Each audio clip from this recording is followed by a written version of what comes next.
You have entered the realm of dead air. For the next 2 hours, you will be transported into the world of the strange and the supernatural. You might not feel the need to cleanse your laptops or mobile devices afterwards. But it might not be a bad idea.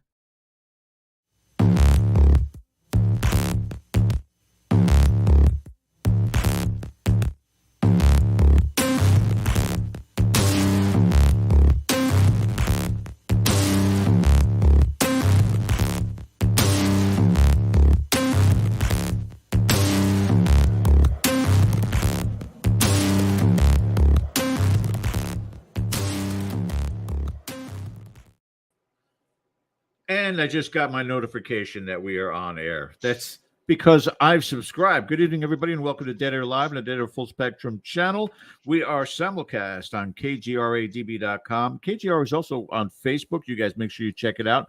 Don't forget to hit that subscribe button. Also, the thumbs up for our content and a reminder bell for all the wonderful shows that we have here on Dead Air Full Spectrum. Good evening. My name is George Lopez. With me, as always, ringing that bell, Tinkerbell Ken DeCosta in Rhode Island. And Ken, we got an exciting show tonight. We really do. We've been looking forward to this now for a few weeks. We have a guest who's joining us again.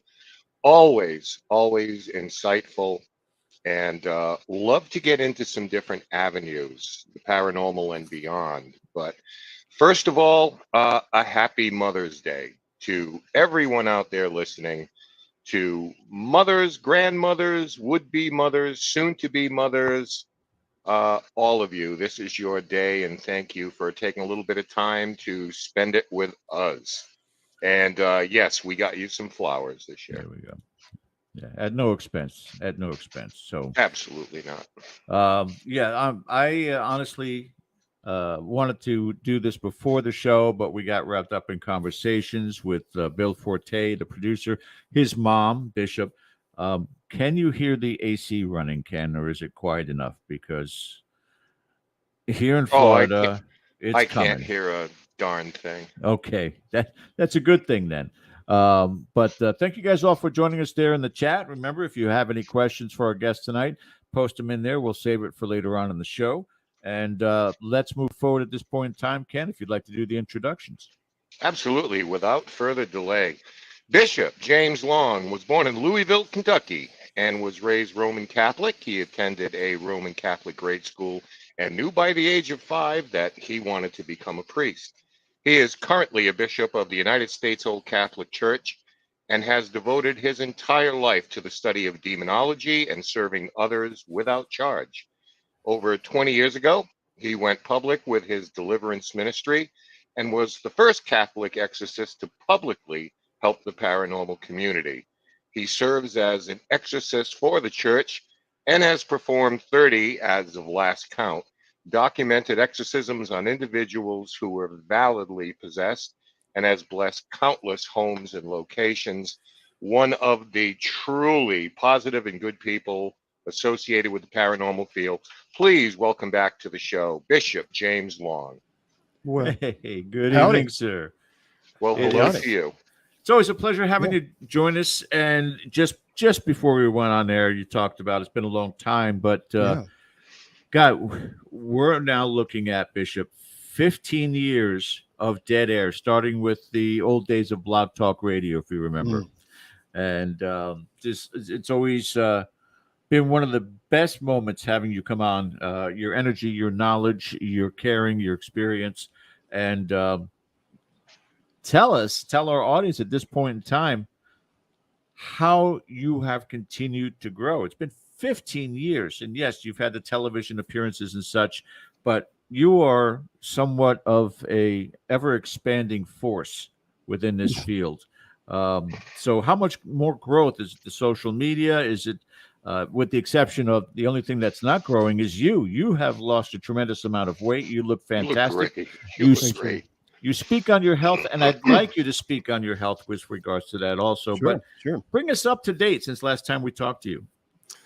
Oh my goodness gracious! It's things are continue.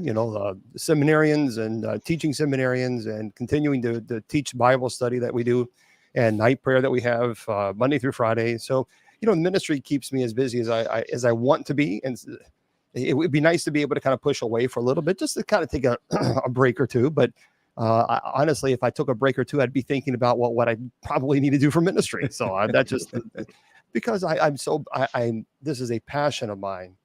And I truly am passionate about the topic. I love the paranormal. I love the paranormal community. And yeah, there's drama, but there's going to be drama everywhere. And one thing that I have started to do is teaching other clergy about the paranormal, because there is such a misconception about the paranormal community. And a lot of clergy is like, I don't want to deal with those people, those wackos. And I'm like, you have it all wrong. You have it all wrong. So that's one thing that I'm doing very heavily is teaching clergy. Hey, look, you need to learn. Paranormal investigators, they are the backbone of my ministry. And when I say that, people don't get it. They don't get it because they don't work demonic cases. But if they did, they would realize the paranormal investigators. I thank God for the paranormal investigators that I work with. Wow. And there's no conflict there to the beliefs of the Catholic Church? Well, I mean, there's conflict, certainly. But see, here's the deal.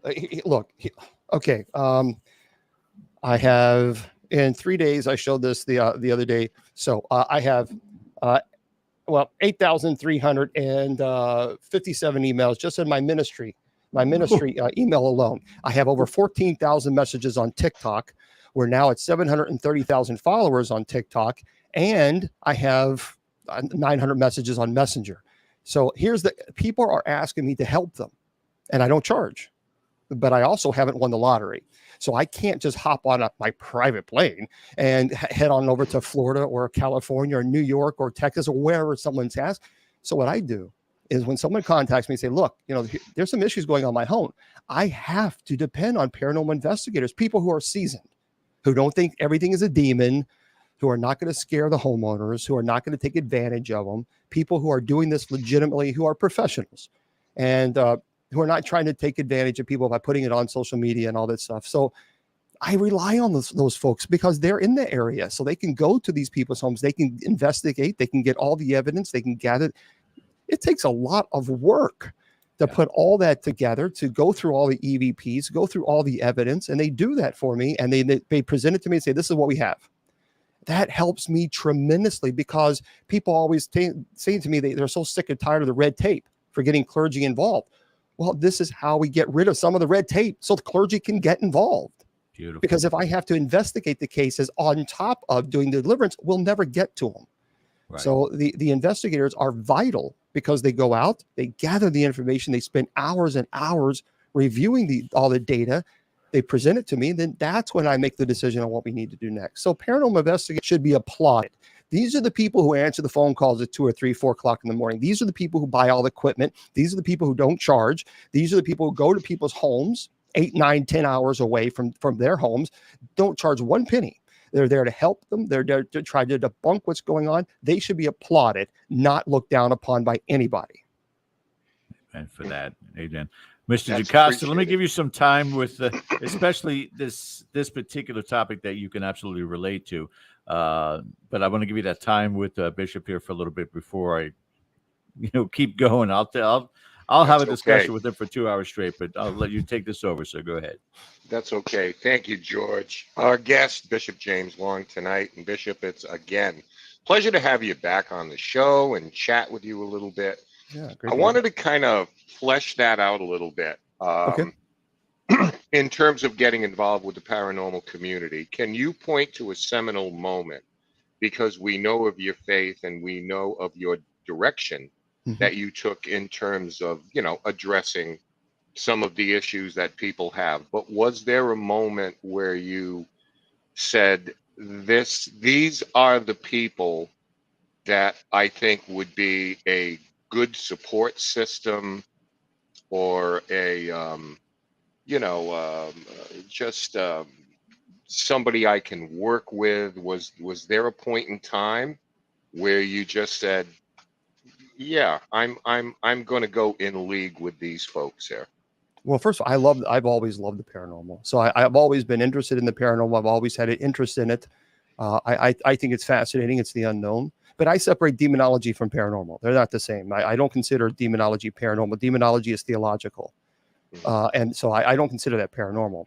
I consider ghosts, spirits, werewolves, vampires, Bigfoot, things of this nature, which are the cool, those are the cool topics to discuss. And I consider that paranormal. But for me, it was very early on in the ministry, because I was slammed. I never anticipated. I truly did not. I guess I was gullible. I don't know. I did not think it would be that massive of a response when I went public with my ministry. I thought, well, I might get a few folks here and there, but it was just all of a sudden I was getting calls and emails, and like, where is this coming from? And then after I did the ghost adventures, the Bobby Mackeys, that I just couldn't keep up. I could not keep up. So that's why many years ago, 20 years ago, I started over 20, the Paranormal Clergy, because the purpose of that was to build a network of paranormal groups that are seasoned to help the clergy deal with activity. And ultimately, my goal was to step away from the paranormal clergy and give it completely to a laity. Just give it, put the work together, try to organize it as much as I can, and then say, okay, now you run with it and you organize it. And that's what I did. So I gave it to Rich Valdez. And so he now owns the Paranormal Clergy. But that was the point, is to build a network so that I can go to, whether it be the Paranormal Clergy, or if I know a team, it's fundamental. It's vital. There's no way that I could do it by myself. I just can't. Yeah. And that's the hardest part. It really, I think for me, what hit me hard, the hardest part of this ministry is not dealing with demons.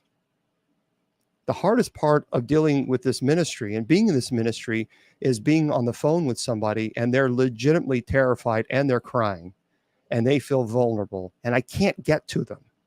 Right. That's the hardest part in this ministry for me. And that's why I had to network. It's all about, I'm not in the, see, that's the thing. I'm not in the paranormal to compete.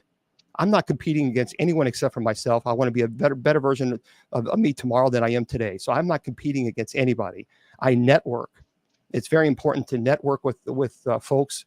And that's what I do. That's how I've always operated. Focus on you, focus on your ministry, focus on learning more about demonology, continue to learn, continue to network, and things will work out, because I'm not doing this as a competition.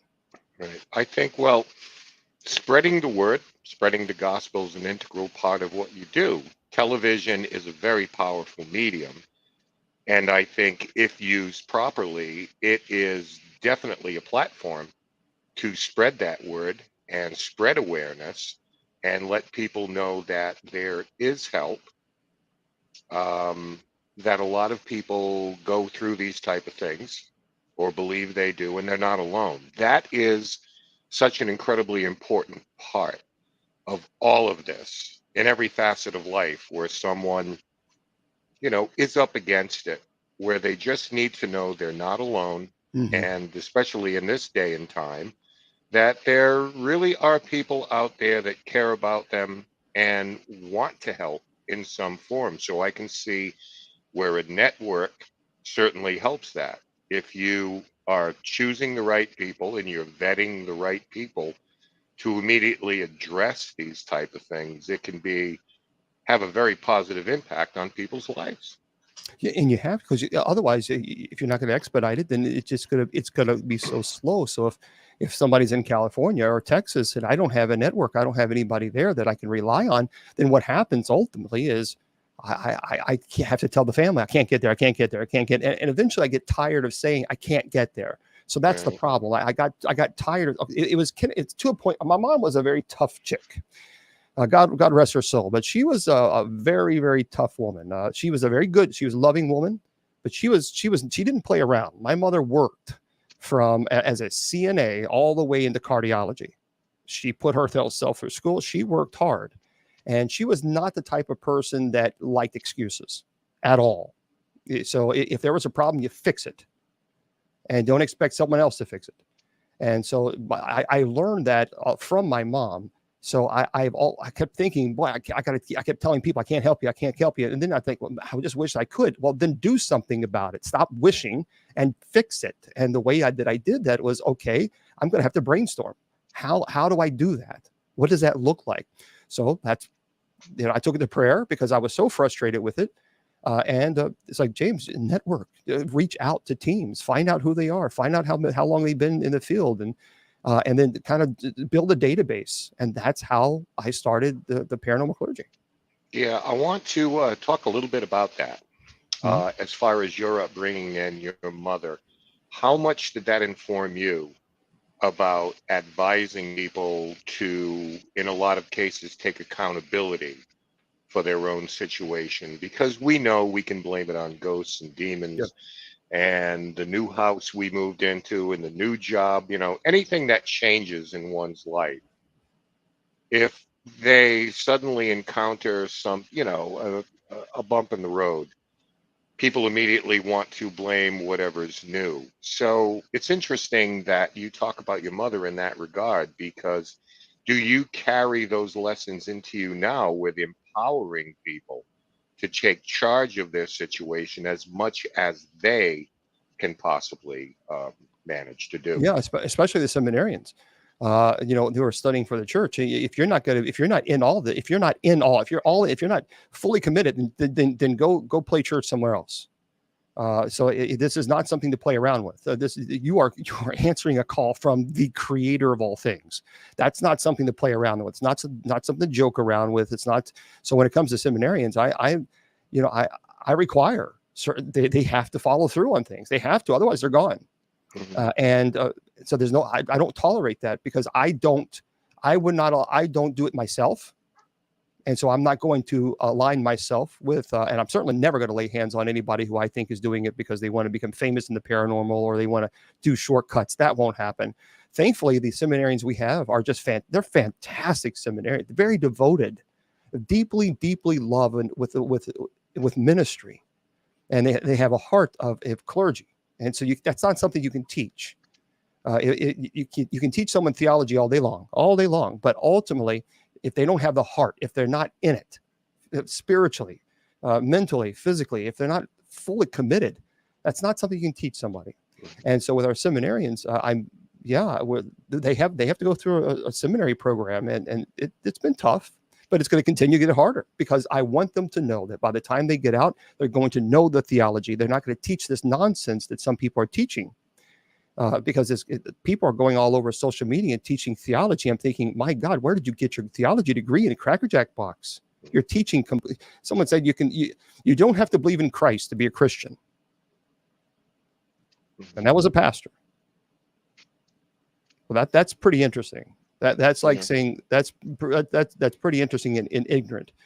But things like that, I just don't tolerate. But yeah, with people, certainly. I mean, especially with people playing with Ouija boards and doing stupid stuff that they shouldn't do. And people don't like when I talk so bluntly, but I'm not going to sugarcoat it. Leave those things alone. There's nothing good that comes from them. I don't understand why people play with that stuff. It makes no sense to me, because you don't know who you're speaking to. So then when all hell breaks loose in your house and you're wondering why, I'm thinking, well, look at the board. And then people say to me all the time, they say, well, I played it for 20 years and nothing has ever happened. And then I say, yet, what happens 5 years from now? Just because it hasn't happened in 20 years doesn't mean that when you're at your lowest of your life, that your life is going to completely come to a stop, because it will. You keep playing with these things. It happens so often. It drives me nuts. And now there is a Holy Spirit board. Believe it or not, it's called the Holy. Look, it is blasphemy. It's the Holy Spirit board. It is the most stupid, idiotic, satanic, disgusting, disturbing. It's not a game. Invitation, practice that possibly. So basically, it's. You call upon the Holy Spirit, and instead of the planchette, you have the cross. It's a big cross, and you put your hands on it, and it's a Ouija board. It's a Ouija board using Christ to market so you can make some bucks. And you're trying to now say you're talking to the Holy Spirit. It's not the Holy Spirit you're talking to. My goodness, I wasn't aware of that. Yeah. Yeah, we're going to get into a little bit of that in terms of not Ouija boards per se, but that whole sort of approach to it. There There it you is. go. That's it. The Holy Spirit board. Somebody is making bank on that. Yeah. Would probably be remiss if at the top of the show we just didn't at least give the Cliff's Notes version of this. And basically that is covering the steps that are taken to engage you into a case. Because I think a lot of people maybe have a misnomer. You pick up the phone, you slide down the bat pole, you're there, and you touched a little bit upon it, that there is a process Mhm. to go to make sure that this is the course of action that you're going to take. So if you just indulge us a little bit and just briefly cover what those steps are, that it's like, I need to visit this particular house because I'm convinced that my services, your services, are needed in that regard. Mm-hmm. Well, I had the opportunity to interview Father Gary Thomas, and Father Gary Thomas is based on the movie The Rite. Brilliant theologian, very, very smart man. It was a really great conversation. And one thing that he said that I thought is so simple but yet profound is when people say to him, "Well, I need an exorcism," and he tells them, "I don't perform them on command." And because I had to learn that. I had to learn that lesson because as a clergy, I want to help. You know what I mean? If someone's in trouble, I got to help. I got to help. It's an old Benedictine monk. When I studied with the Benedictines in the Roman Catholic Church, he called it a Messiah complex. And I didn't like it. I was like, that's rude. That's kind of nasty. I just want to help people. He said, no. But he was a very wise monk. And I understand that because sometimes when you have a heart of clergy and you see someone in pain, you feel it's your responsibility to help them. And you do anything that you can, even to put yourself in financial suicide, which I have in the past. I was in severe debt, helping people, going from place to here, there, because I don't charge, and going to this place and then putting it on my credit cards, and I thought, my God, I got to stop this. This is getting out of control. And because no sooner than I took care of one case, then there was 15 more cases afterwards. It's like, I can't keep up. So I have had to learn that valuable lesson that I will not perform an exorcism on command, nor should I, because it's irresponsible. It's good to have the heart of clergy to want to help. That's great. That's good. We should all want to help one another because we're all fellow travelers to the grave. And we all need to help one another. We are a brother's keeper. But at the same time, there is structure in place for a reason. And that is obviously to validate the claims and to verify if the person is dealing with psychological evaluations or psychological issues. So I will talk about that as much detail as you want to go into if you want to, after the break or whatever, but Sure. It's in depth because I've had to learn that lesson, and I had to be okay with it because I had that burden that I wasn't helping people and saying, I can't do it. But when you become disciplined, because this ministry requires discipline, and it also requires the discipline on you pulling back and not becoming so emotionally involved, not becoming a stoic, but you have to be able to control those emotions, because if you don't, then this could fall under what's called ordinary demonic activity. The demonic could actually begin preying on those emotions and amplifying those emotions. And because remember, the demonic, if someone is possessed and they reach out to you for help, the demonic is not only going to attack the possessed, demonic is going to attack you, the clergy, as well. Mm-hmm. And you have to be able to take a step back, how we say, take the emotional inventory kind of a moment and say, okay, let's look at this logically. Let's check the emotions, and let's just go from point 1 to 2 to 3 to 4 before we start getting so emotionally, because if you're not checking those emotions, it'll drain you. And that's what happened to me. That's why I was 420 pounds. I was dying. I was 65 in pants size, a 65. I was dying. I was bigger than that. There's a picture that was around 250 pounds.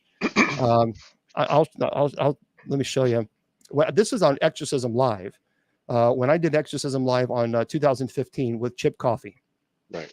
which people had a conniption fit over that. They did. And I'm thinking, dude, it's a house blessing. Come on, what do you want from me? I mean, come on. But people were just going crazy and saying the nastiest, most horrible things in the world.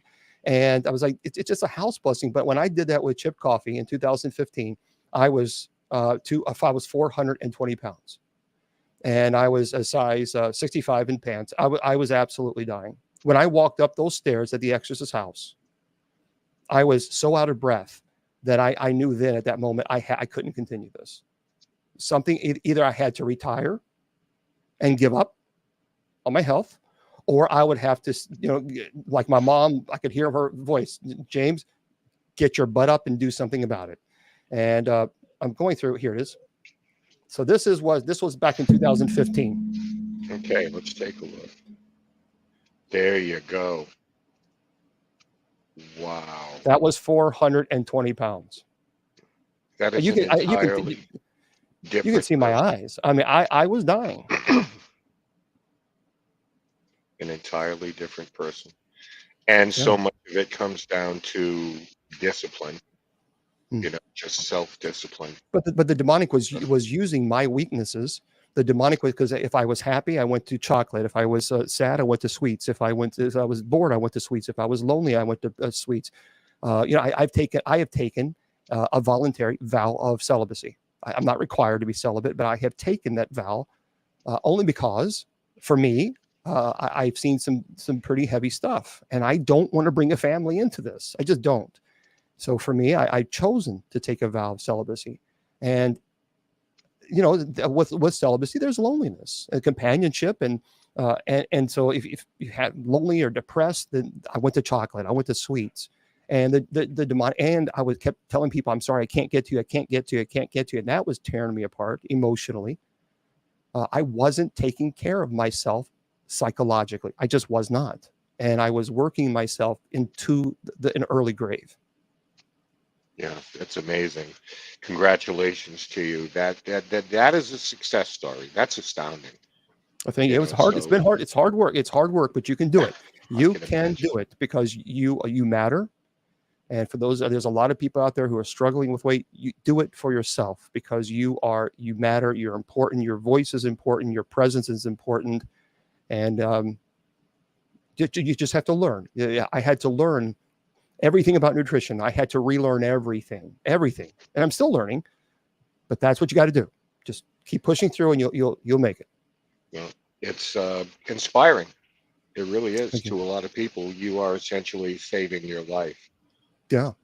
In going back to the idea of exorcisms, what I was that's true. Actually, Archbishop Ken, that is so god awful true. That is so true. That's a good point. Oftentimes we do, as clergy, we neglect ourselves, especially as clergy. We need to take care of ourselves. That's true because we're so busy taking care of others that we forget. We forget to take some time and say, you know what, there's a great quote that I read, one of the best quotes in the world, and maybe some of your viewers need to hear this. You deserve the same love that you give to everyone else. And when I read that, I read that in 2015. I thought that's absolutely true. Yeah, absolutely. Love yourself first, and be willing to forgive yourself. Yes. And that's something that, I'm a work in progress on that because I'm my own worst critic. I will forgive others before I forgive myself sometimes. You know what? There's the movie Gabriel Morth, the Pope's Exorcist, which I saw. But there's a great line in that movie. Just a fantastic. I did not know Gabriel Morth. I knew Lorraine Warren. I was a friend of hers, but I did not know Gabriel Morth. I did know the exorcist who taught me, and he was actually a friend of Gabriel Morth. But he was doing an exorcism, and he came in, and the demon was mentioning the Gabriel's sins. And Father Gabriel said, yeah, but I've already been to confession for that. I've already been forgiven. And the demon said something profound. And the demon said, yeah, but you haven't forgiven yourself. And man, that was like, I wrote that. I was in the, I'm in there watching the movie. I'm like, oh, I got to type that down. That is good. That's good. Putting in my notes in my phone, because it was a good point. It was a great point. It's possible to hold yourself prisoner. Yes, it is. In that regard for a long time. Yeah. One of the things I want to talk about before George comes back in here, and I wanted to ask you this when I was going over, like, okay, what do I want to talk to the bishop about tonight? Mm-hmm. And it was something outside the realm of the paranormal, but no less important. I'm going to show you a picture of a cathedral that is in the neighboring city from mine. It's called St. Anne's. This is what it looks like. And it was essentially built by Portuguese immigrants, masons, craftsmen. Absolutely beautiful. Give you an idea of look at that. Of the inside of the church. And you see the statues, that is only 180 degrees. There's a 360 degree statues there. And the church is early 1900s. And what happened in 2018, the diocese in Massachusetts shut the church down for two reasons. Well, one plays off the other. First of all, a lot of the older people, generationally, who attended the church and funded the church and ran the fundraisers and donated their time, they passed on, leaving it to younger generations. But the church, the cathedral that you just saw, fell into such disrepair. Plaster was falling off the ceilings. And they said they were going to close it in 2018. That church, close it down. It's been around for over 100 years. Wow. And served the community. I mean, it was the church. And you can see by its design, it was the church. So they decided to close it down. Fortunately, I mean, they're holding services in the basement now. Okay, just for people's safety. In 2019, there is a last-ditch effort underway to try to get it repaired, bring it out of disrepair, and make it vibrant again. But my question to you is, as you travel the country, as you're aware of these things, this is not a unique story. There are a lot of churches that are closing down now their parking lots. Or, it seems as though the baton has been dropped as generations go on. And I would like to ask you, what do you think is contributing to this type of thing where people are stepping away from the church? Is it our society? Is it the lives we lead? Is it, I don't know, just a disinterest in dogma or ritual? Or why is a place like this, Bishop, that again has served this community for well over 100 years, absolutely stunning, to the point where it's on life support right now, and they're fighting for its very life? Yeah. Now, of course, was that Roman Catholic? Yes, sir. Yeah, and of course, the Roman Catholic Church, as you know, they took a big punch with so much of the abuse scandal. That really hurt the church severely.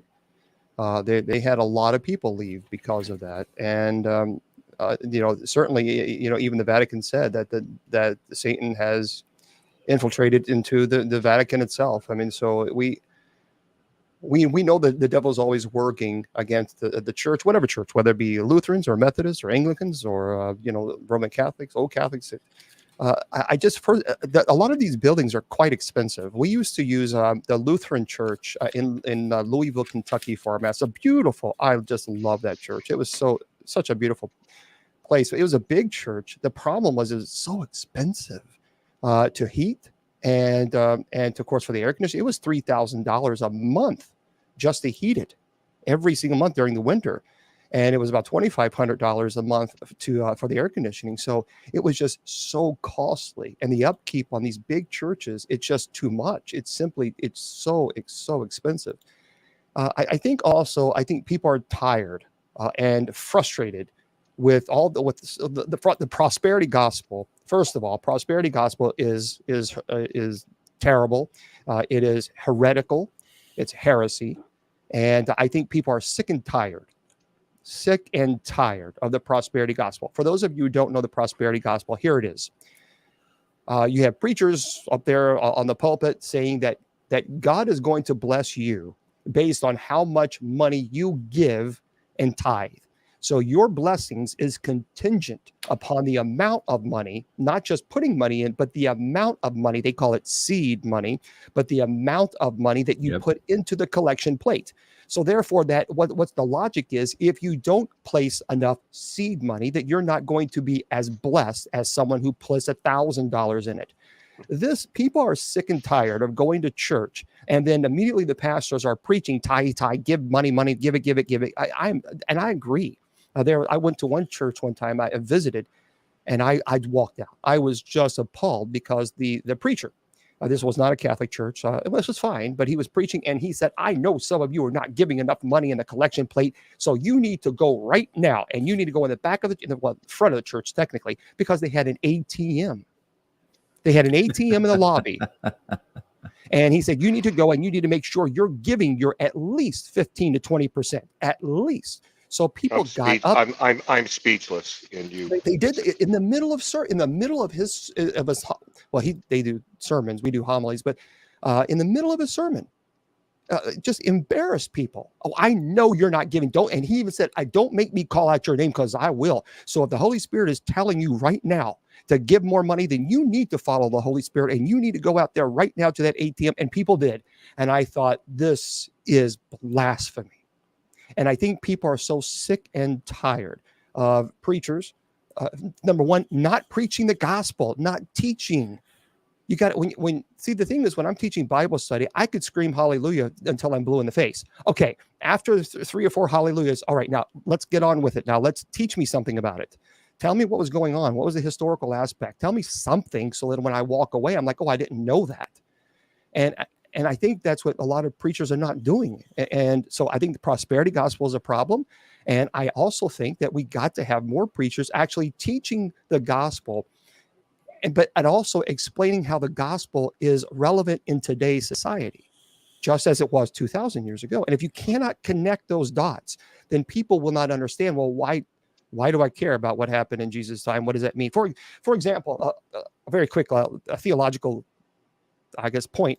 A lot of people say, the quote that Jesus said, that it's easier for a rich man to enter into the eye of a needle than to go enter heaven. Right? So people don't. Here's what people are not. This is what preachers are not teaching. Do you know what Jesus meant by that? Jesus had nothing. Jesus was not saying it was bad being rich. That's not what he was saying. He wasn't saying having wealthy, being wealthy. That's not what he said. In the back of the temple, there was a gate. And so what would happen is the merchants would have their camels, and they would load their camels with full of merchandise so they can go into the temple yard so they could sell their goods. So they would enter the gate. But what would have to happen is they would have to remove these goods from the camel one by one so that the camel would go in first, and then they would have to bring in the goods then after the camel. That gate was known as the eye of the needle. So that's why Jesus said that to them, so they understood what he was saying. He was basically telling them, you have to remove your attachments to materialism before you're able to enter into the temple. You have to be able to you cannot be so obsessed with your attachments. That's what. So when they heard that from Jesus, they were like, they would understand that. But people, just things like that, people misinterpret, and you got to teach it. You have to be able to explain these things, and that's why I teach Bible study. It's fascinating. It really is. I'm going to turn this over to George for a bit and head backstage, but so much more to talk about, Bishop. So many things I hope we can cover in the time we have. So thank you for that. And George, take it away.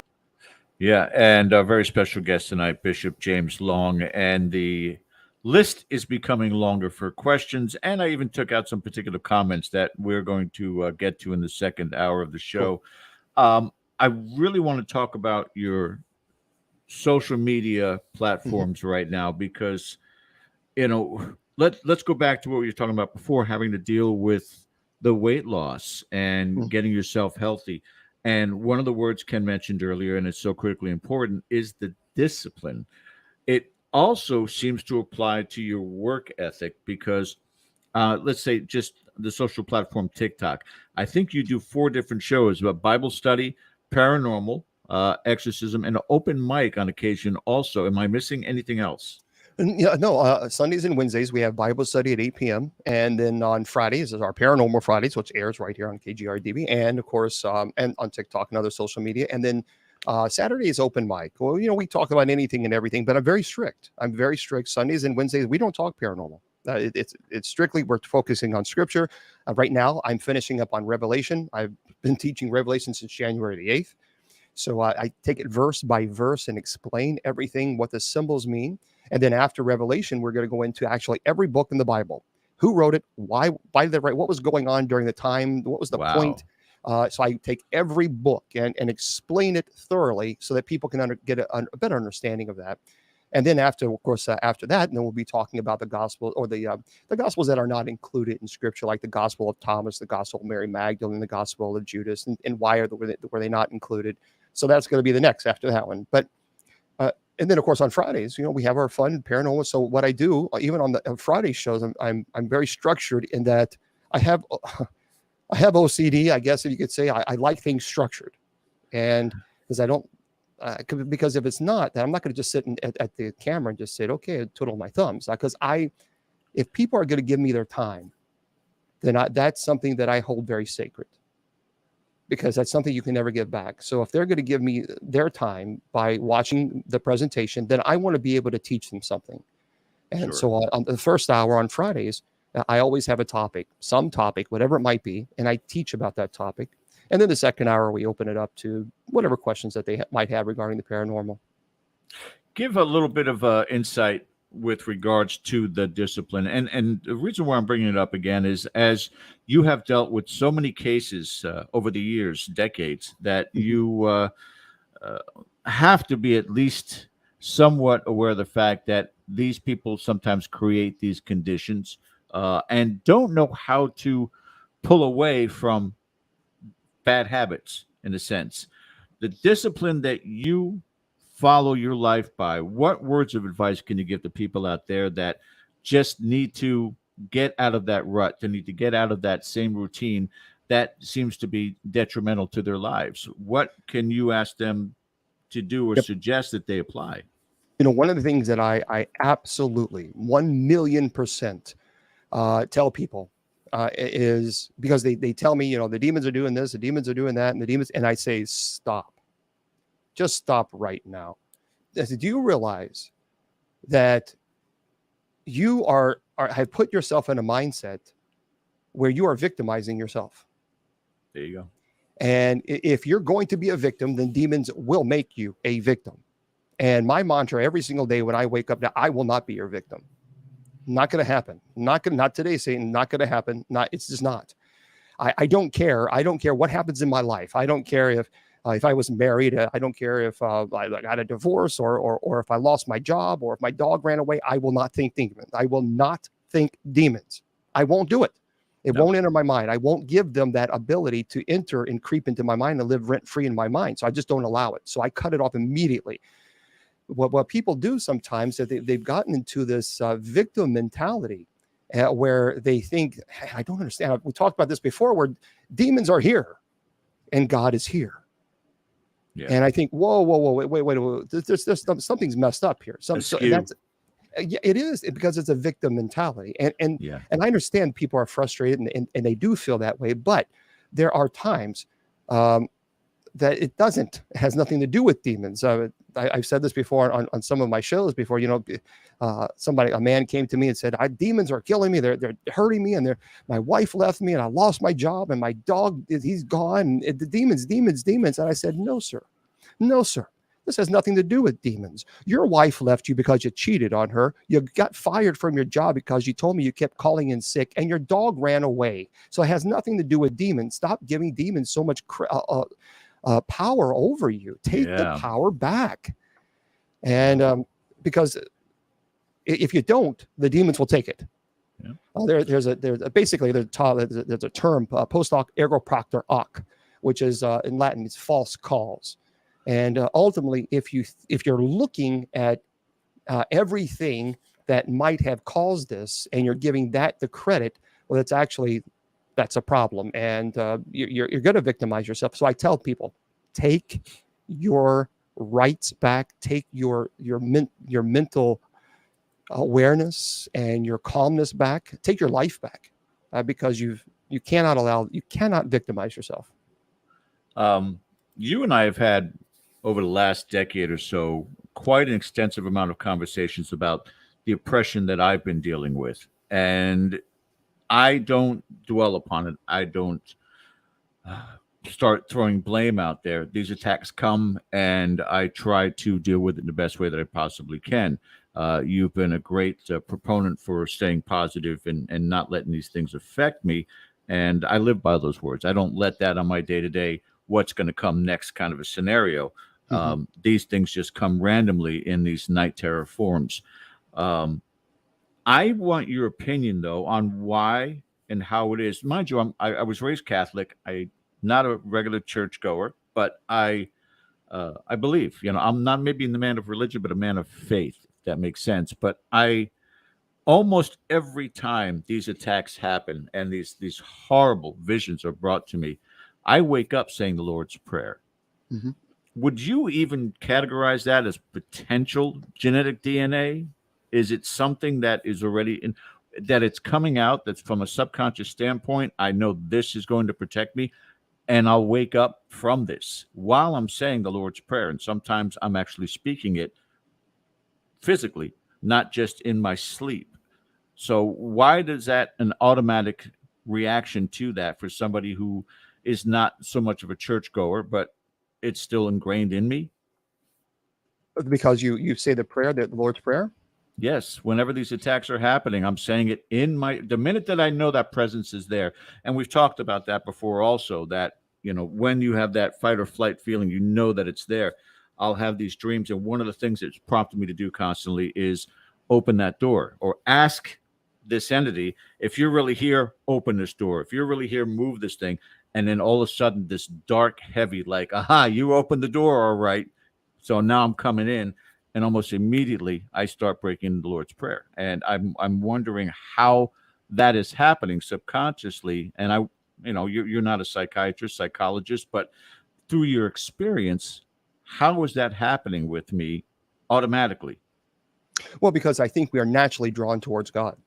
Okay. and many theologians have actually argued this, and there's a 4 principles of what's called natural theology. It's the cosmological argument that God is the first cause, the argument of contingency, God is a necessary being, the argument for motion, that God is the prime mover, he's the unmoved mover, and the henological argument that God is as the one and the perfect, that we are naturally drawn towards. It's within our DNA. We're naturally drawn towards God because of grace.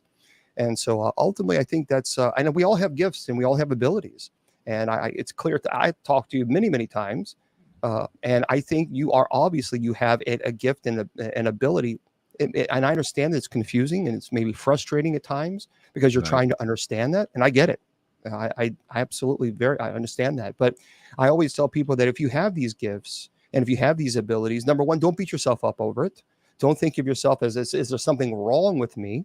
Because all of us have gifts. I always tell people, take it to prayer. And there's a reason why you have that gift. And that is a reason, and there's a reason why other people have those gifts. And each person, each one of us, we all have to take it to prayer and do our own journey in life and try to figure out through having our conversations with God, through prayer, through meditation, how can we use these gifts for the betterment of others? And once you have that mentality, once that sets in, God will guide you.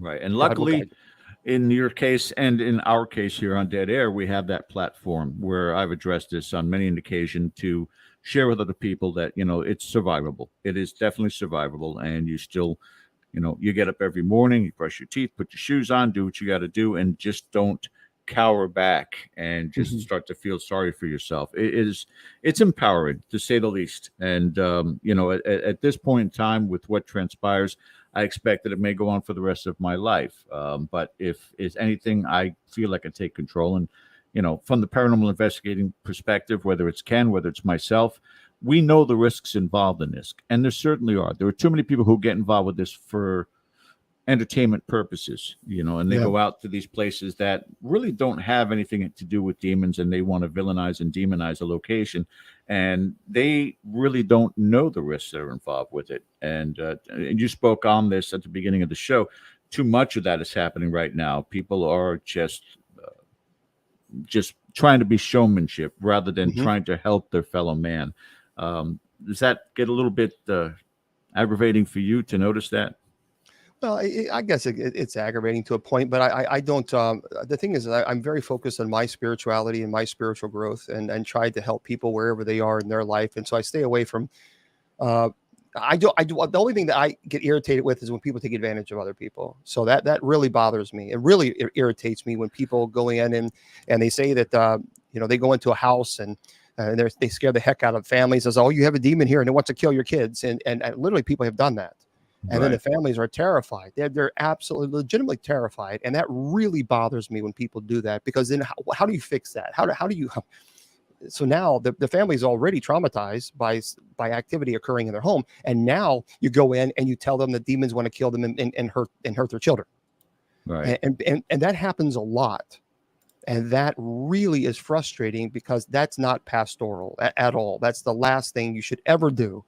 So I think that's what, on television is one thing, television, but when you're actually going into someone's home, when they're opening the door to you and they're letting you into their house and they're asking you for help because they have no one else to turn to, and they look at you as the experts. Now, whether or not there's experts in the field or not, that's irrelevant. They look at you as experts. And when you come in and you immediately say there's demons in your home and it wants to hurt your children, I mean, now you really put them that is psychological trauma. I don't like that. I wish people would stop doing that. I appreciate and also enjoy on your TikTok platform when you are reacting to paranormal videos. I respect the fact that when you call them out, but you also show a more humorous side of Bishop James Long, also when you're reacting to animals playing and things of that sort. So you're well-rounded regards to that's concerned, but is anything about those videos from the paranormal perspective that you see, and you're right on the money every time? You're like, no, that's fake, and here's the reason why, and you're breaking it down for us.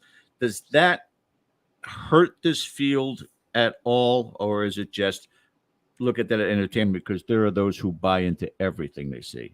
It does. It really does hurt the field, I think, when people are faking the evidence, because then people assume that everything is demons, and that it's just like, oh, stop it. It's not. It's just simply not the case. And I don't. And I understand people are doing it that they look at it as entertainment value. This is not entertainment. When you're dealing with demonic entities, the problem is when we reduce it to let's sit back and watch, eat some popcorn and drink some Coke and talk about demons. That's a problem, because because that's exactly what demons want you to do. It's all fun. It's all entertainment. Well, no, it actually is not. And then, a matter of fact, there was a pastor, and I called him out. I proved that he faked the activity that he was talking, and he was in his chapel telling about how something fell. I saw that. Yeah, behind him. Yeah, it was a podium. The podium came down. Yeah. Yes, and so you slowed it down, and you see a little string. Yeah, it's like that really bothered. And I understand some people might think that's a joke, but it's not, because when people are constantly seeing these things, then they're thinking, well, this stuff is fake. It's not real. And that hurts the legitimate cases, because I think shows they're a double-edged sword, because on one side, yeah, you can sensationalize it and you can kind of make it kind of silly. But on the other hand, it also gives people the idea, hey, look, you're not alone. There are other people that are going through this, and there's help out there. So I think that, it goes both ways. I just wish people would stop. Or if you're going to fake entertainment, if you're going to fake it, then just say for entertainment purposes only. Okay, right. Fine, I mean, I'm cool with that. Yeah. You think about the original Exorcist movie and how many people were affected, knowing that it was a motion picture, wasn't reality. These people are trying to display it as a real scenario going on in the home. And there are people that are just drawn into it. And yep, I'm hearing the same things in my house. I must have a demon. Right. And that's, and that's that's the biggest issue, right? That's a huge issue, because once you go into someone's home, and if someone says, I think I have a demon, I've been watching the shows, I've been watching whatever it is on social media, and this is what they're having. And then the person that they see, that they perceive as an expert, come in and says, oh, yes, you have a demon. Now, what you have done is fed into this psychosis. You fed into this false belief. And it's nearly impossible now to try to convince people, no, it's not a demon, because we've debunked everything that's occurring in your house. But they're so laser focused. The only thing they heard was a demon word. That's all they heard. And then to try to repair that damage is really, really difficult. And many paranormal investigators probably right now are shaking their head saying, yep, I've had that many, many times when you've had those cases. Without question. Ken, we got 60 seconds. Anything that you wanted to ask the bishop real quick? No, I have a laundry list of questions here. And between those and the ones in chat, yes, I am accepting the idea that we may not get around to all of them, because it's a fascinating discussion. And so if we do, great. And if we don't, I'll have to have him back. That's all. Yeah. Yes. Absolutely. When his schedule permits. All right. What we're going to be doing, guys, we're going to go ahead and go to the break. If Bishop will break, about 3 minutes, we'll return. On the other side of the break, we will start talking with Bishop Long about the new show coming up, Legion of Exorcists, and you're not going to want to miss this. So you guys stay right with us there. We're going to come back right after the break. You're watching Dead Air Live on the Full Spectrum channel. We'll see you guys just after the break.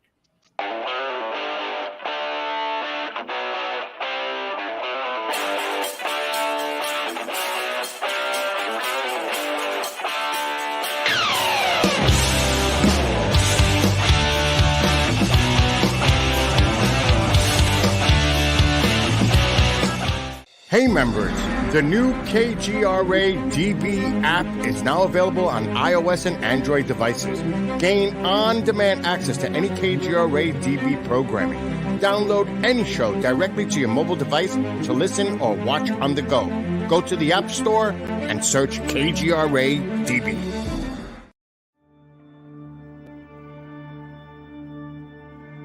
As UFO reports come in from around the world, the Mutual UFO Network, MUFON, is there. We continue to explore new cases and build our massive database. We share our information with the world in a number of ways. If you would like to be part of our investigative team, you are always welcome. What could be more exciting than exploring the UFO question firsthand? Join MUFON, find your friends.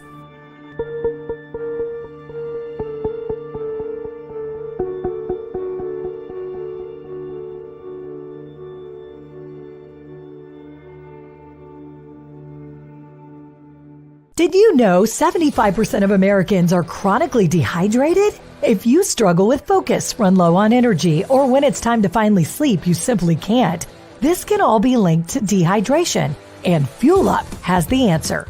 Our proprietary formula contains the finest cellular hydration with the strongest immune-enhancing natural ingredients. The Fuel Up system is made up of 3 different incredibly tasting varieties. Wake kickstarts your day with a jolt of caffeine. Play boosts focus while hydrating your cells. Rest not only helps you relax, but also rejuvenates your cells while you sleep.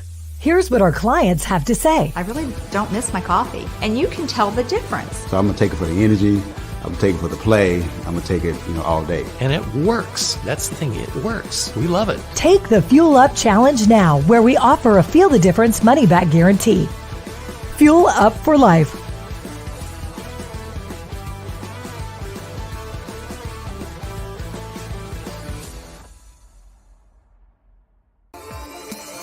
You're listening to the KGRA Digital Broadcasting Network. We provide unparalleled coverage of trending news in the world of ufology, cryptozoology, and paranormal phenomenon.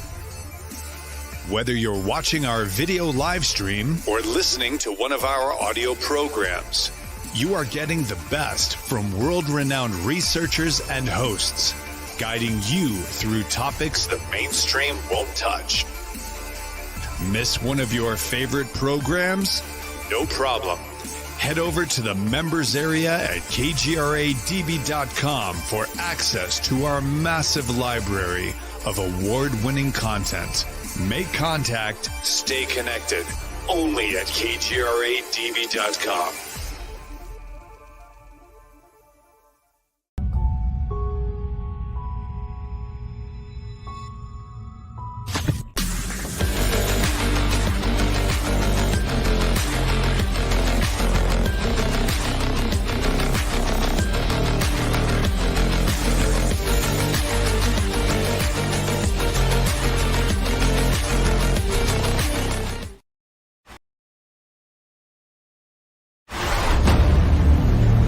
Evil is on the rise.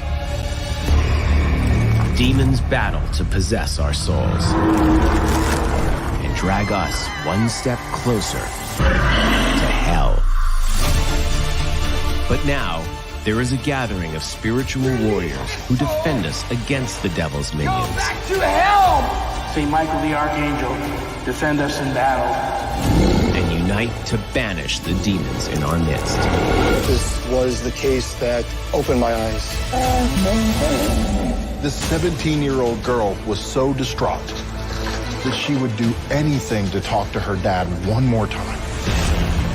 Disturbing things started happening. You could feel the presence. It was just terrifying. We ended up having our very first demonic experience. It frightened me. It frightened me to the core. Demons wait patiently for the ultimate checkmate, the rise of the Antichrist, which will lead to the final battle between good and evil. Until then, the spiritual warfare will continue. These are the true stories of the Legion of Exorcists.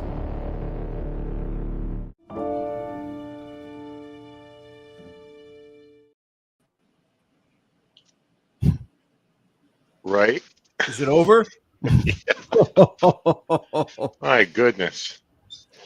Bishop, if you could, give us the premise of the show, how you got involved with it, and when we can expect to see it. Yeah, well, it was interesting because I got a phone call from some folks in LA, and they had found me on TikTok, and they wanted to know if I would be willing to do this. And I thought, tell me a little bit about it. And so basically, the premise is that exorcists, ministered, deliverers, and people who are ministry delivering. And so we gathered together, and the chapel was beautiful where we went to. It was in California, and we sat around the table, and we discussed our cases in detail, some of our cases. And what the Travel Channel has done now is recreated those cases, obviously, through what you saw. And so some of the cases they're pretty intense. They're very, very intense. And that's why it's so unique, because this has never been done before. After a while, it's like, okay, yes. Did you hear that? Did you hear that? It's like, yes, we heard it. We heard it. It's like, okay, how many times can you say the same? Did you hear that? Yes, we heard it. That gets a little stale. So, but this was so unique because it's never been done, where you have clergy from many different denominations to talk about their experiences. And so I really liked it. The cast is fantastic. These are real clergy. They're not actors. The director was fantastic. The whole entire, seriously, these guys were just, they were wonderful. They didn't tell us, okay, now I want you to change this or change that or do this. No, of course they had to explain how, it works when you tell the story, and it's okay, say it again. And but that's direction. but they allowed us. They gave us that freedom to be able to tell us for us to tell our stories. Remarkably, that's probably the first time, right, Ken, that we've ever had somebody on who actually talked about the process being done right. Oh, we hear the horror stories of manipulation, just react to this, it's wrong. Welcome back to the show, guys. We're in the second hour of Dead Air Live on Dead Air Full Spectrum. Again, don't forget to hit that subscribe button. It's critically important for us. If any of you have YouTube channels, you know how important that is. So click on that subscribe. And our very special guest, Bishop James Long, joining us. When does Legion of Exorcists debut? June 1st. It'll be on the Travel Channel, and I believe on HBO Max. I don't know if it's Discovery. I'm not, but I know it's on Travel Channel. And June 1st at 10 p.m. Eastern Standard Time.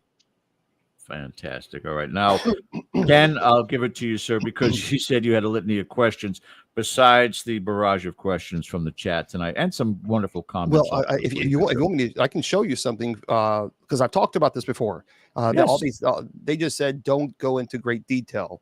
But I will say this. Ooh, sneak preview. Heard it here first, folks. Exclusive right here. Exactly. This is one of the items that you're going to see on the show. And this is what I can say about this. I'm not going to talk about what happened on the case, but when I was in Louisville, Mid-South, doing a paranormal conference, this little thing, I'll just say it's associated with fire. And I have it in a box. It's a blessed box.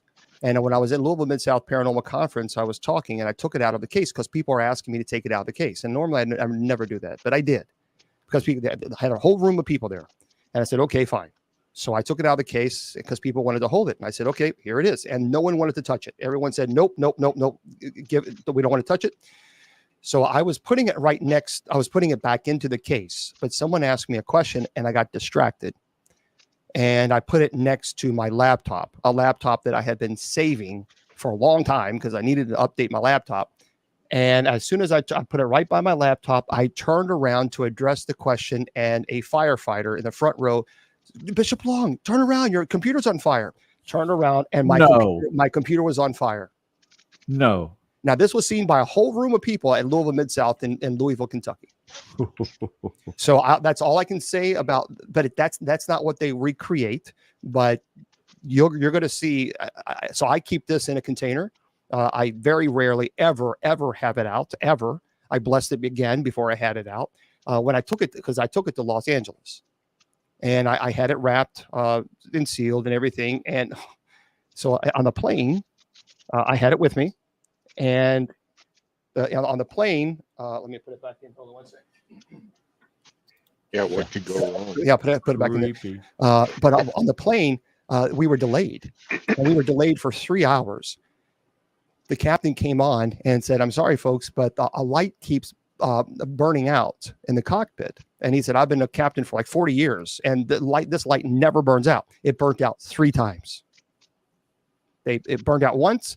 They had to replace it. It burnt out again. They had to replace it. But I was thinking, maybe I just shouldn't get on this plane and go to Los Angeles. Maybe something, but I did. But I just thought that was very unique. When even the captain came on and said, this just doesn't happen. This bulb never goes out 3 times in a row. So we were late, really, really late getting into LA. You have to almost accompany a fire extinguisher anywhere you go with that thing. Yeah, I blessed it again. I wrapped it again. I sealed it again. So I made sure that it was definitely taken care of. But I have several items. If you want, I'll do a show and tell. Several haunted items. Folks, stay away from these darn things. Yeah. Stop collecting them. Please stop collecting them. I have actually some really, really serious haunted items that I'll be more than happy to share. Just let me know if you want to see them. All right. Well, Ken, you wanted to jump on this with some questions, and maybe we can fit that in also before we let Bishop go. But go ahead and take over, sir. Sure. I don't know how I follow that, but I'm going to give it a try. Let's go to a few questions in chat, Bishop, before I, maybe intersperse some of my own in there. Friend Pepper Jackie, her question is, has your health been affected by working with the paranormal and exorcism experiences? If so, what part of your health has been affected? And she Yeah. cites an example of the heart. Yeah, it truly is. Yeah, when I was talking about earlier about how I ended up at 420 pounds. And when I did the Exorcism live on the Travel Channel, when we went to the Exorcist house, which was a very, that was a very creepy place. But we went there and I performed the minor rite of exorcism. And this is why I really loved, I really, really respected the Travel Channel, is because I told them, because they only gave me 10 minutes and I can't perform the minor rite of exorcism in 10 minutes and I can't control how much time they give me on air. That's up to them. And so, but I told them, I said, the only way that I'm going to do this is if once you say, okay, we're all fair, I want everybody out of my way and I'm going to continue performing the minor rite of exorcism. And they said, okay, because see what happened, I couldn't say this because it was sealed. They wouldn't allow us to talk about it. But the wife was pregnant and she did not want to bring this child into this home without it having blessed. So that's how I got involved in this case. It was just a house blessing. It was a performing minor rite. That's all it was. And I understand they advertised it for exorcism. I get it. So, but they did. After it went off air, they allowed me and Kat. We went there and we walked around and I completed the minor rite of exorcism. They didn't get in my way. They didn't interrupt me. Matter of fact, the director said, "Everyone, do not bother Bishop Long." And I was there for a good 45 minutes afterwards. And so I really respected that. So people don't know that type of stuff about the Travel Channel, but they were very strict and they allowed me to complete it. And when they did that, I thought, you know what? That's a cool network. That's a very cool network. Yeah. Let's move to another one. Telek Motorsports Media. Question, Bishop Long, do you network with other faiths like the occult, witches, Santeria, Palo Mayombe, etc.? Yeah, I'm not a big fan of the cults. I'm just simply not, obviously, for a variety of reasons. However, my grandmother was a Native American. She was Cherokee. And so I know a lot about the Cherokee, the belief and the way of life. Also, Willie Windwalker Gibson, he's a shaman. And so I have, if there is a situation where they want a shaman, I'll reach out to him. I have friends that are Muslim. I have friends that are Jewish. I have Lutherans, Methodists. So I have friends from all different walks of life.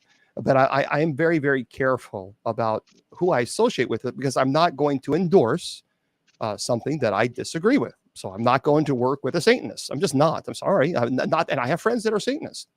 But I'm not going to call a Satanist in to expel a demon. There's a kind of contrary there. But anyway, I'm just not going to do it. Rule. Yeah. But I appreciate the question. Yeah, Sarah Youssef, I think this is a good one. After a deliverance or exorcism, do you find that people will backslide and reopen the entry points that got them into trouble in the first place? Sometimes, because it depends on the process. So what I mean by that is demonic infestation can be very frightening. I mean, you have to imagine, I mean, you're at home and you're hearing loud bangings and religious objects are desecrated. Animals are terrified. You're smelling sulfur or rotten flesh. And then you get into oppression and obsession. And then when it begins to attack you on the oppression stage, that's very, very aggressive. And so that's traumatic, emotionally, physically, psychologically. I mean, it is truly traumatic. And so if that person, if you're able to perform a deliverance under the stage of oppression, and remove that demonic attachment, many times an individual has learned their lesson because they don't want to go through that again. They just don't want to go through it again. And so, but that's really important. That's a good question because you have to find out what was the source of the invitation in the first place. And that's vital. And a lot of times people don't want to talk about it. They're embarrassed or they don't want to, get in trouble or whatever. And that's the hard part of saying, or something, maybe they don't even know they did an invitation. Maybe they thought that playing with the Ouija board was okay. And, they just, because it's advertised as a board game. And so when you educate people and you tell them, yeah, this is probably how the invitation occurred, that's important. It's important to not only obviously offer the deliverance in the ministry, but it's also important to leave them with education and knowledge that they didn't know beforehand. Okay, let's take another one here. I think is good. Here's a loaded question. Respectfully, how come some investigators never come across demonic activity? My hand goes up. When others come across it every other week. Yeah. Have at it, Bishop. Yeah, people come across it every other week. Let me just say this: if half of these people actually truly came across a demonic activity, they would need diapers. Folks, this is not game. This is not a game. This is serious. I mean, these demonic entities, they're not stupid. They are ancient. They are truly terrifying. Now, they are the capital S in sadistic. They are extremely. They are the capital S in sociopath. I mean, they are terrible creatures, and they thrive on destruction. And so I understand why some people never come across them. But here's what you have to understand: that you have to be careful about. Because what happens oftentimes is people will say, well, I've been a paranormal investigator for all these years, and I've never, ever come across a demonic entity that you know of. Because what will happen oftentimes is you will let your guard down. And I've seen this before where someone was a paranormal investigator. They were kind of getting frustrated because they didn't experience any type of demonic, activity. So then they started, oh, come on, if you're here, do something. Just do something. I dare you. That's the invitation. Mm-hmm. Now, the demonic is not stupid. They're not going to dance on the table just because you command them to do so. They're not going. That's not how it works. So the demonic will attack you at your most vulnerable, and that could be 15 years from now. That could be 20 years from now. They exist outside of time and space. So 15 years is a blink of an eye to them. So while you may not experience anything yet, but in 15 years from now, when your health is bad and things are going rough in your life, that's when the demonic says, oh, by the way, the invitation that you gave me, I'm going to accept that invitation now. I'll play that card now. That's right. Good question. And a couple of comments here, one by Archbishop Ken. Just wants to thank you for leading me to this path. You inspired me, and because of you, I'm able to help people. You mean the world to me. He has a great for the Warren Foundation, and they're terrific people, good people, and it's important. It's important to network and to really help one another. It's not a competition. I don't believe in competing, and I think it's great. We have to have other warriors like Ken out there and other folks. I've said this before. The greatest compliment that someone can give you is that you've helped them grow closer to God. There's no greater compliment that someone can give you. None. And so if you can help, if you can pass on your knowledge and your experience, I don't want to be known for the shows. That's not what, when God calls me home, that's not what I want to be known for. That's not what my legacy, I don't want my legacy to be, well, I saw him on this, or I don't want that. I want to be known for a person who is able to help other people, not expecting anything in return, who is passionate about the topic, who is passionate about the subject, and want to pass on. And I'll help anybody. If any clergy comes to me and they're valid clergy and they say, Bishop Long, will you help me? Absolutely, I will. I'm training one now, and he's not a part of the USOCC, but I respect him greatly. He's a good man. And so if any clergy comes to me and says, look, could you walk me through a couple of classes? Heck yeah, I can. Let's set up a time. Let's do it. Because that's what it's all about. We're all in this together. It's not a competition. Yeah. And finally, a comment from Holly Abraham. I'm so excited. I was missing him being on TikTok tonight. Yeah, we got him tonight, Holly. I love him dearly. What a wonderful and inspirational man. He is one of the reasons I am in the process of converting to Catholicism. Well, welcome, Holly. That's fantastic. Thank you, Holly. Yeah. Good people, good folks. Yeah, absolutely. And thank you for being here, everybody in chat.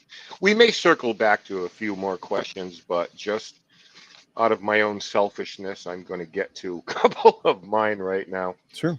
All right. So here's a question that I have for you. We seem for millennia to be experiencing a constant battle of good and evil, for lack of better terms. Are we, as human beings, part of that battle, or are we a combination of being caught in the crosshairs, or at times even collateral damage? Are you a parent? Yes, I am. What is one way that I can hurt you the most? My children, of course. probably above and beyond, and a grandparent as well. And there you go. So demonic entities believe the way to hurt God is to hurt the ones he loves most, which is us. Mm-hmm. And so, so we have to remember we are created in God's image. There's a Gnosticism. It's called Gnosticism, where they believe that the body is evil, that it's horrible, and all this. And I just don't believe that. We are created in God's image, not angels. Angels are not created, isn't it? We are, and we have to remember that we are very special to God, in so much that He took up the cross and destroyed sin and death, allowing us to enter into our heavenly home. And so we have to remember that God loves us unconditionally. And he doesn't want to see any of us suffer. And demons have great joy in causing as much emotional, psychological, spiritual pain and turmoil in our lives. They enjoy it extensively. And we have to be careful about blaming God for that. Because many times when bad things happen to us, we say, why did God allow this? Why did God allow this to happen? And we always sometimes want to blame God for the actions of evil that's sometimes causing these havoc. So we have to be careful with that. But in the end, we know Revelation is very clear that Christ is victorious in the end. So, but yeah, we are in God's image, and to try to destroy God's image through what Paul talks about, that we are the living temples of the Holy Spirit. So you want to demons want to desecrate the living temple as much as they possibly can. So is it fair to say that we, on some level, are his warriors in that regard? No, we are absolutely. We're his warriors. We are his children. But the thing is we don't need to worry about. Here's what we need to focus on. We need to focus on one of the greatest, I think, the greatest quotes, and I say this all the time. Regardless if you like Jesse Jackson, I'm not saying that I do or don't. But one of the things that he said that's brilliant is the only time you look down upon anyone is when you're bending over to pick them up. So what we are, all of us in a way, we are all spiritual warriors. So we all pray for one another. We all help one another. We all help each other through this journey of life. Because demons will throw many obstacles in our lives to cause us to fall and stumble. So pray for one another. I believe in prayer. This is why we have night prayer Monday through Friday at 10 p.m. Eastern Standard Time, because I strongly believe in prayer. So we have to pray for one another. We're all spiritual warriors in a sense. Okay. Leading me into a next question as I jump ahead a little bit. We seem to live in a society and a culture now where what are perceived as the less of us, or even those who are just different, are being persecuted, overly ostracized, and in some cases, even legislated against. Can you share your thoughts and speak to that? Because I know one of the passions that you have is inclusiveness. And that has to be, I would imagine, a very tough paradigm shift to just observe and have to take measures against. So, I mean, would you mind speaking to what's going on in this country of ours right now? Yeah, I think there's always going to be groups that's going to be marginalized, no matter what. Now, you can look. Here's the deal: you don't have to necessarily agree with a certain behavior, and that's fine, or a certain lifestyle. That's fine. That's your right. You don't necessarily have to agree with it. There's nothing wrong with it. Just as I don't agree with those people who practice the occult, but I don't think they're bad or evil people. I think we've gotten to a point where we're just no longer tolerant of one another. I have friends that are atheists, agnostic, that are Muslim, that are Jewish, and I love them all. And we have a conversation as a respectful conversation. I have friends that are Wiccans and pagans, but it seems like we've forgotten just the simple courtesy. We don't have to agree with one another, and that's okay. There's nothing wrong with that. But the problem is when we start throwing stones at one another, that's the problem. And I think people who like to do that seem to forget that Jesus' entire ministry was to give voice to the voiceless. I always remind people of the scripture where the prostitute was going to be stoned to death, because according to man's law, she committed adultery. And so all the men, as you all know the story, they had the stones and they were ready to stone her to death, even though probably some of those men were sleeping with her the night before. I'm just saying. But yet they had the stones to kill this woman. Now, Jesus showed up. Now, understand, according to man's law, the guys with the stone, they were, in their minds, they were justified in killing this woman because she was other than. She was those people. Right. And then Jesus bent down and he wrote on the sand. Now, do you know what he wrote on the sand? Enlighten us. Jesus was writing the sins of every single person who was holding a stone. And then he stood up and he showed them and he said, now those of you without sin may cast the first stone. Mm-hmm.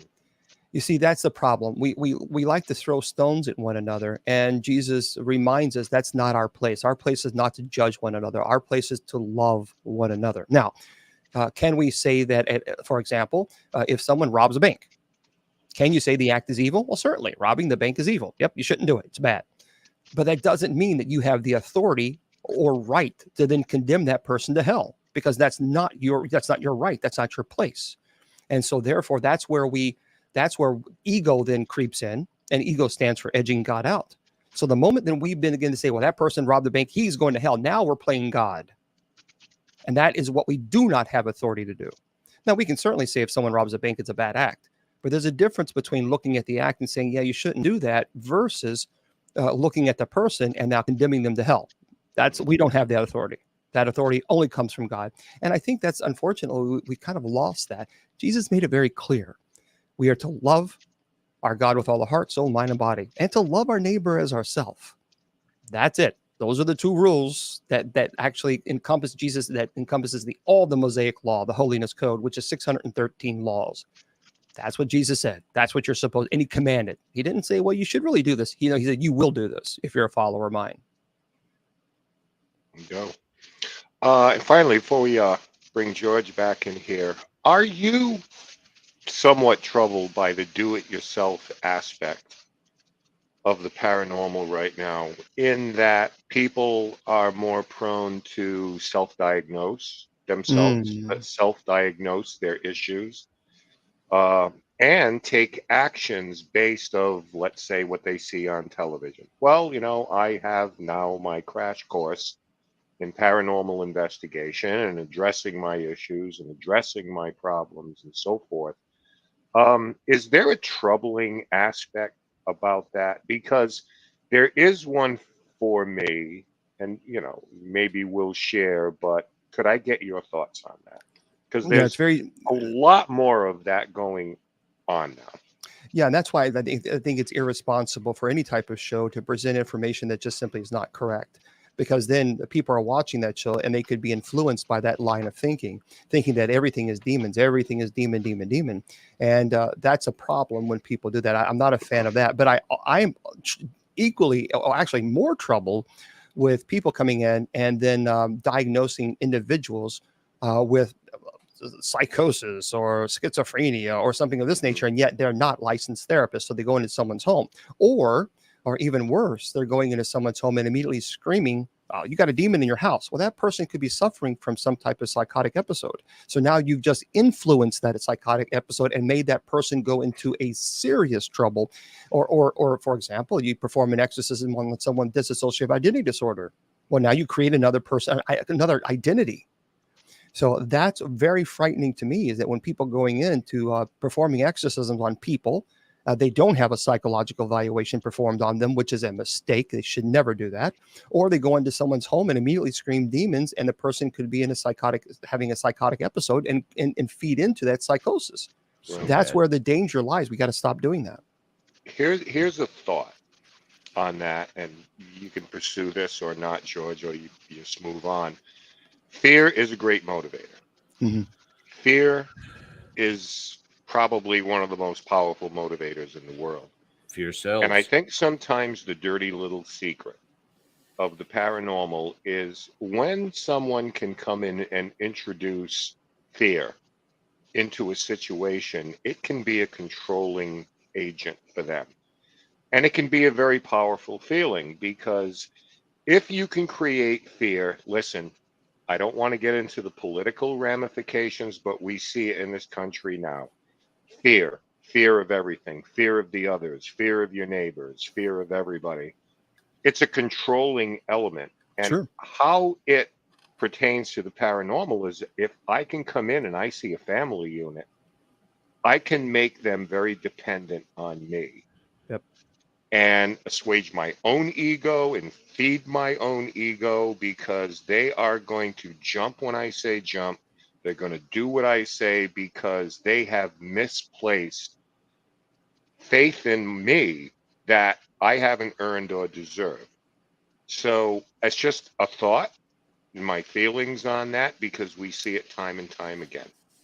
Yeah, it's a form of manipulation, truly is, because, and we see this in really every cult out there with Jim Jones and even Hitler and other just crazy people that they feed on the fear. They create this this panic, and then of course they are the ones to fix it. They are the ones that I can take care of it. I can help you. And you're right, it creates a level of dependency, codependency, and that's really, really dangerous. Truly is. But people do that quite often, especially that's one of the reasons why I taught again. I taught Revelation just last year. It took 6 months, but here I am again teaching Revelation again, because everybody's going on social media. All this, the world's coming into an end. It's coming to an end. It's coming to an end. Churches or pastors, it's coming to an end, and yet they have the audacity to ask you for donations. Yep. Okay, I'm sorry, sir, but if the world's coming into an end tomorrow, why are you asking for donations? It's a fraud. It's a fraud. They create panic. They create this fear, and then now you're tuned in because they create these nice, cool videos that convinces you that the world's going to come to an end. And obviously, they've never read Revelation, because if they did, they know that during tribulation we're in heaven. But apparently, they don't read that part. But they just create that fear because they know it creates more likes, more buzz, and that's what happens. Right. It's a shame. Right. Yourselves, it does. All right, I appreciate it, George. I leave you and the bishop here to your devices. All right, the fire round questions again, some from our chat, so that we can include them in our show tonight. Our very special guest, Bishop James Long, again looking for a great show that's going to be coming out, starring our guest tonight. Legion of Exorcists comes out on June 1st on Travel Channel. Make sure you guys keep surfing and finding that, because that's going to be an incredible show. Question here from Sarah Youssef, Bishop. How do you differentiate between a need for mental health and a need for pastoral care? Yeah, that's a great question. That's really important. Well, first of all, a person who is mentally ill cannot levitate. A person who is mentally ill cannot have knowledge of languages that they've never spoke. A person is not who has mental illness cannot have what's the term called retrocognition or prognostication. So retrocognition is the ability to know your sins, not because the demons can read your mind, but because it falls under ordinary demonic activity through temptation. And so therefore they're able to know your sins. That's why in exorcists, we always have the sacrament of reconciliation prior to performing an exorcism. And anyone who's actually in the room is required to have that. And so that's a very clear indicator that the person is not dealing with mental illness. Now, the person can certainly be mentally ill and still be possessed. Absolutely. But under the stage of possession, we're trying to expel the demonic, because the demon has control of the body. That's the most important thing. The person actually, even if you're mentally ill and you're possessed, they don't have the memory of possession. So they go into a catatonic state. So they don't remember the stage of possession. They remember what led up to it, but they don't actually remember the stage itself. And so our job is to remove the demonic. And so, but of course, like I said, mental illness doesn't cause you to levitate, retrocognition, prognostication. It doesn't cause you to have languages that you've never known. So those are the things, or even the scream, the pitches, the multiple pitches at once. So let's delve into that a little bit from the psychological standpoint, because of how little we actually know of the human brain and what its capacity is, whether it's mind-altering drugs or it's some sort of a psychosis. If, and this is a deep science fiction channel hypothetical, somebody was inadvertently accessing parts of their brain that haven't been accessed before, that don't know whether it's through a traumatic car experience, a car accident, or something trauma in themselves anyway, some sort of an abuse. Could that create some of those scenarios? Case in point, genetic memory. Maybe someone from their past had that language and now that's been unlocked in their brain, things of that sort. Are there still studies that need to kind of combine together the spiritual and the psychological to find out if these things are capable? Yeah, no doubt about that. And as a matter of fact, we have a licensed mental health therapist that's on our team. And so we require them to have a psychological evaluation if I get involved with the case. It's non-negotiable. And at one case, I was the person was possessed, and I went into the room where they were possessed, and I began praying. So I said the prayer, Our Father. So it starts Abunda Bashmaya Makara Shamuk, and that's in Aramaic. And the demonic said it backwards in Aramaic as a form of mockery. So I mean, I don't even know.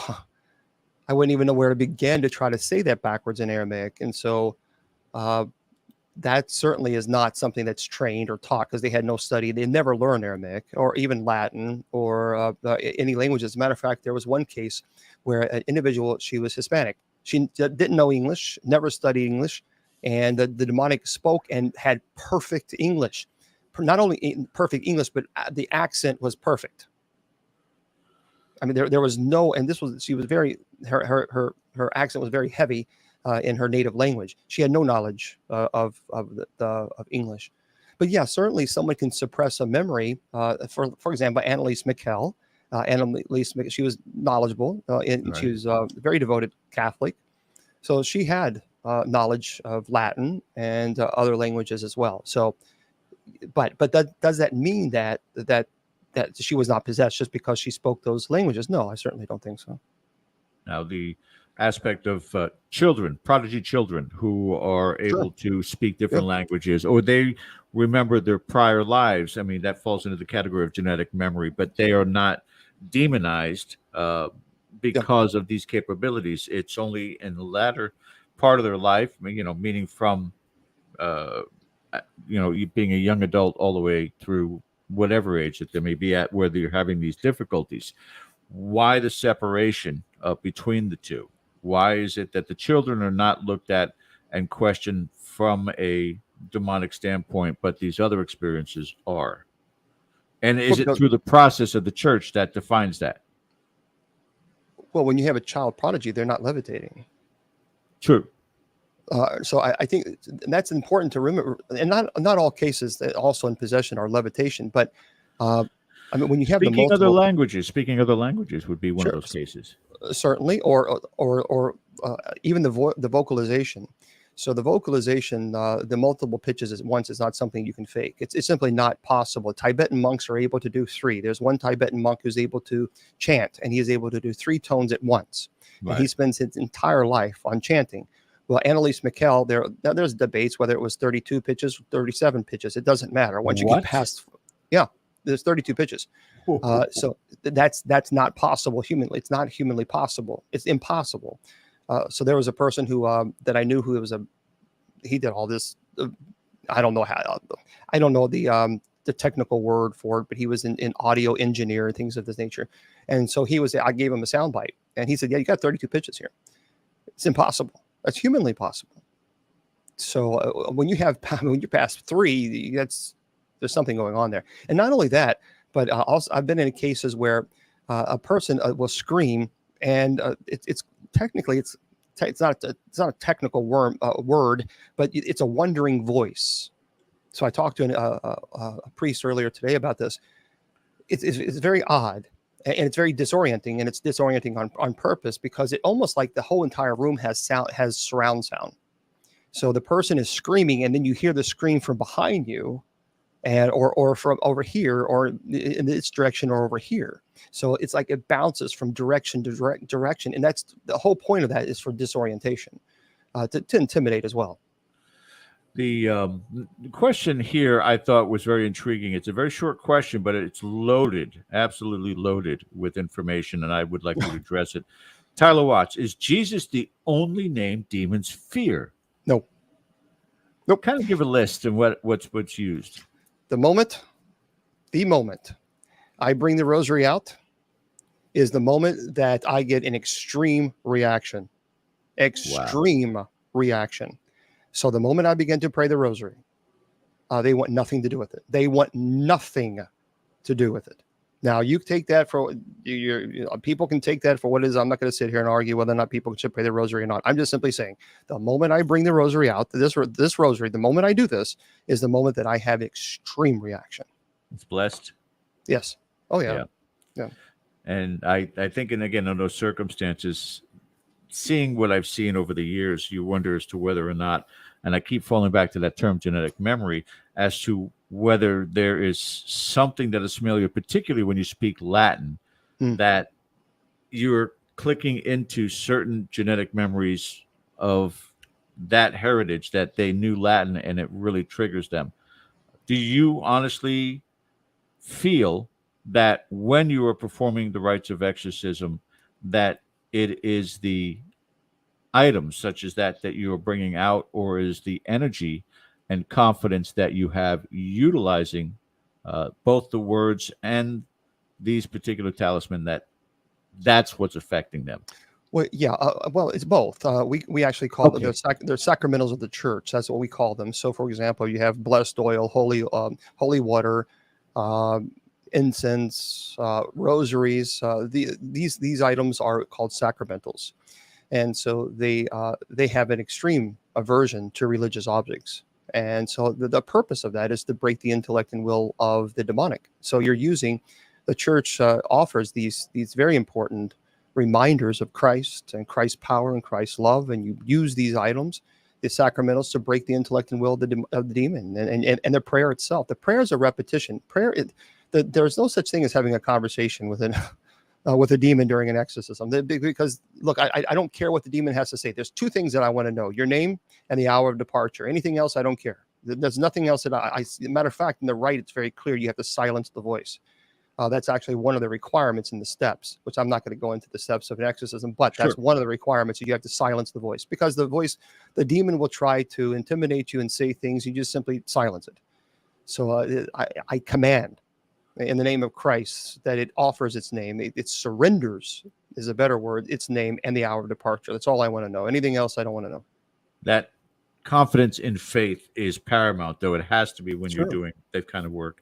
Wonderful question here again from Archbishop Ken Dede. Bishop, what are your thoughts on clergy who neglect the afflicted basic human rights, have no medical, no psych evaluation, and go straight to the rite? They should go to jail. Amen. Amen. Because they can do severe psychological damage to an individual that's irreversible. And I think that is disgusting. If a priest ever did that, I'd defrock him immediately, and he would never be allowed to perform clerical duties ever again.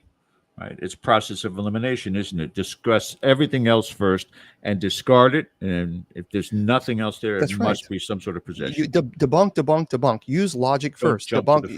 If you're immediately screaming demons, then you've already, unfortunately, you have polluted the case. And so that's the last thing that I think. I don't care if someone tells me that if TV flew across the room, unless I see it, it didn't happen. I have to see it. I have to validate it, or the people that I work with have to validate it. So it's important. A nice testimony from Joe Fox. Been following and watching Bishop Long for a long time. What an incredible human. Thank you, Joe. Appreciate that, buddy. Thank you, Joe. There's a lot of that sentiment that's been going on in the chat here. And, again, it speaks to the love that everybody has for you, but it is reciprocal, because the love that you have for mankind and the things that you have done generously for many, many, many years. And again, you cannot get to everybody. No. So what's important to bring up also is that you do have some literature that's out there and available for people if they want to delve into who Bishop James Long is, and which titles would you like them to know about and where they can access them. Which titles? Your books. The books I'm not really worried about. If someone wants a book, just send me a message. I'll send you the PDF. That's the thing is with me is here's why I'm very strict about that. Because no one they can say whatever they want to about me. They can say whatever, and people have. Oh my God, I've even got death threats 15 years ago. What? They can say.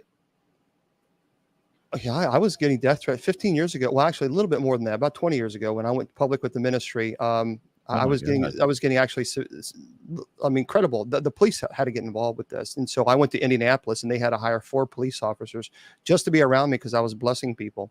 And the people hated me because I welcomed everybody. So, and people actually showed up at the parish. I was getting death threats to someone. So we had to have a plainclothes police officer in the back. Because it was pretty frightening there for a moment. But yeah. The thing is one thing they can say whatever they want to about me, but one thing they cannot say is they cannot attack my integrity because I don't do this for money. I have never charged, never will. I use my own money. Always have, I always will. And so that's why people can't ever say, well, you're doing this for this reason, you're doing that for that reason. Well, I'm not doing it for fame and fortune because I don't get paid for it. So you can't say that because I can understand if people say, well, you're getting paid $10,000, $15,000 doing exorcism. Well, that destroys your credibility. But one thing they cannot destroy is my credibility because I've been very strict about that. Very strict. I won't work with anybody who charges. We only about 10 minutes left here, Bishop. We'll bring Ken back on also. So let's think way outside the box. And I want your thoughts on this. Somebody brought something similar to it early in the show, but as an example, what are your thoughts on extraterrestrials and how would religion play pro or con to their existence or discovering their existence?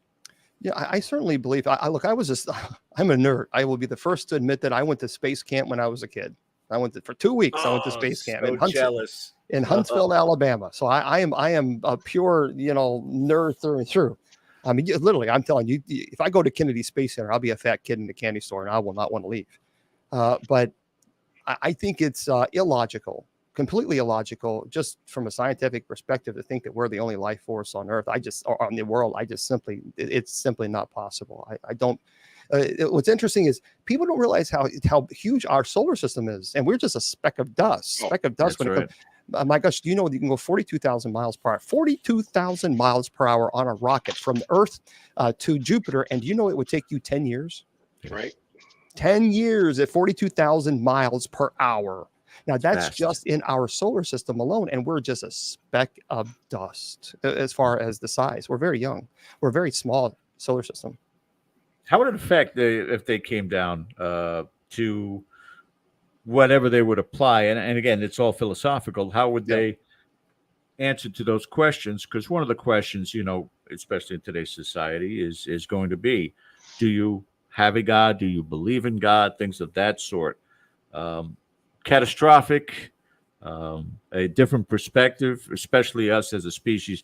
How do we respond to their answer, be it pro or con? Well, even the Vatican had said that just because you believe in alien life does not reduce your Christian faith, because we believe as Christians that the crucifix was a universal cause. So in other words, Christ would not be crucified in this universe and that universe or that solar system and that, so he wouldn't be doing it over and over and over. No, it was a one moment time when it affected the entire universe. So I just think that there's far too many credible people. There's the credible stories out there from people who have nothing to gain and everything to lose to tell their stories about what they've seen and what they've witnessed. I just think it's a bit illogical. And even now the government's finally talking about it where, I don't know, some people are speculating that it's a false flag kind of a situation, but I certainly believe there's something there. I mean, I had the opportunity to speak to a 747 captain, and he'd been, I think, 30 years. Now, this guy is trained. He's 30 years in the air on a 747. Planes, what it, and I talked to him on one of my shows, and he said, look, I know that what I saw, it was metallic. It was very fast. We don't have that type of, it was a oval shape.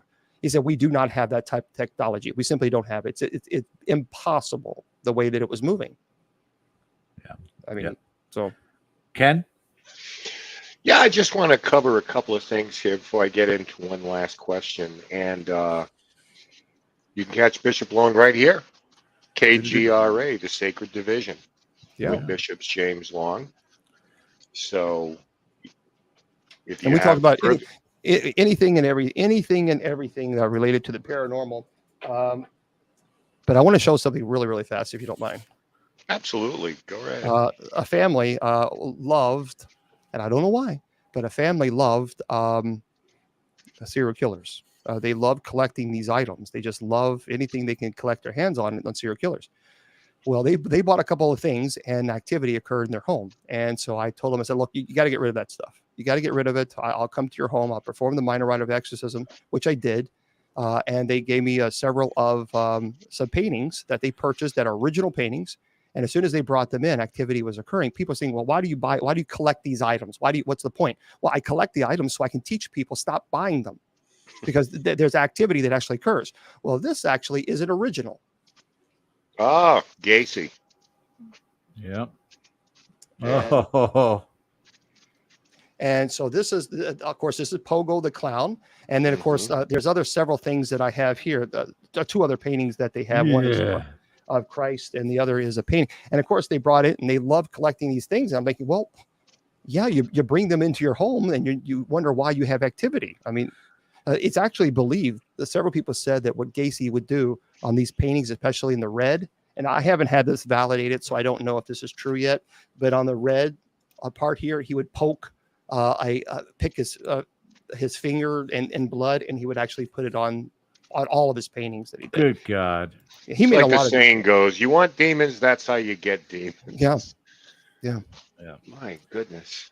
As a matter of fact, when I do paranormal conferences, I actually take these so people can actually see them. Evil that men do. And again, a reminder, because people out there, you need to know, Legion of Exorcists premieres June 1st, 10 p.m.